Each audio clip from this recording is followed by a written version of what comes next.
Nå, Dennis.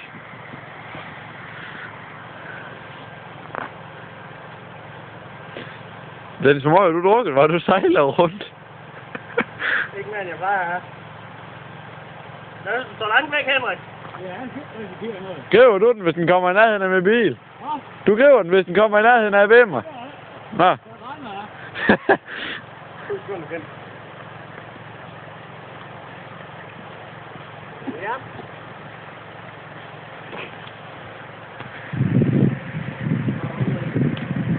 Ud på nærmeste siden.